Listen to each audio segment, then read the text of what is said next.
Hello mga good morning! Gusto kayong lahat? So, kakagising lang natin guys. So, ewan ko guys kung ano to. So, lumabas kami kagabi guys. So, dumating kami dito sa bahay, magda-12 na. So, hindi ko alam kung anong lugar yung pinuntahan namin kagabi. So, ito talaga guys ng kapatid niyo gatas. Hindi ito siya kubos. Anong ba tawag dito guys? Ayan, ang laki niya oh. Ayan. Charan! Kubos ba ito? Hindi ito kubos guys, di ba? Ayan. Makapal siya. Ayan. Kuha tayo. Para sa kape. So, kakagising ko lang guys. So, gising na din yung dalawang alaga. Oh, si Mudra is tulog pa rin. Mamaya pa yung gising. So, makakape tayo guys. Tapos, maglilinis tayo. So, nauna kami kagabi umuwi guys. Tapos, sumunod yung kapatid ni Mudra. At ikamangkin niya. So, kuha tayo ng ano na ito. Yung pinapay na ito. Hindi ko alam parang ano ito. Pero hindi ito kubos ata guys. Ayan. Hinta tayo ng kape guys. Kalahati lang syempre. Kasi malaki siya eh. Hindi natin yan mauubos. Kapag ganito guys, walang pasok yung mga bata. Dahil, ano na nila, vacation na dito guys sa Saudi. So, wala nang pasok yung dalawang alaga ko. So, gala dito, gala doon kami guys. Ganyan yung amo ko. So, ayan, kumuha ako ng ano, kalahati lang guys. Dahil malaki to eh.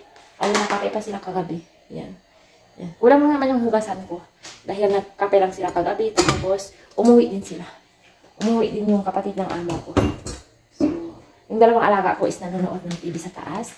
So, magtitimpla ako ng ano guys. Magtitimpla ako ng kape. So, yun guys. So, tara guys, kape tayo. Black coffee tayo guys for today's video. Black coffee tayo guys. Ayan. Wala siyang rasa. Nakatry ito. May tira sa mga kagabi. Yung parang donut siya.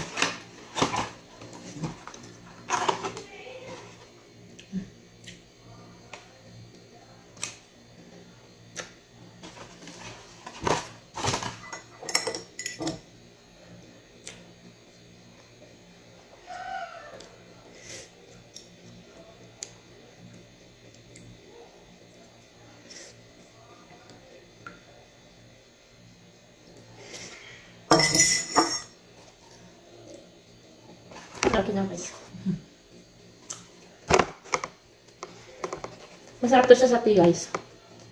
Sobrang dami yun sa plastic, hindi na kapatid niya ang ano ko. Hindi naman nila niya ubos.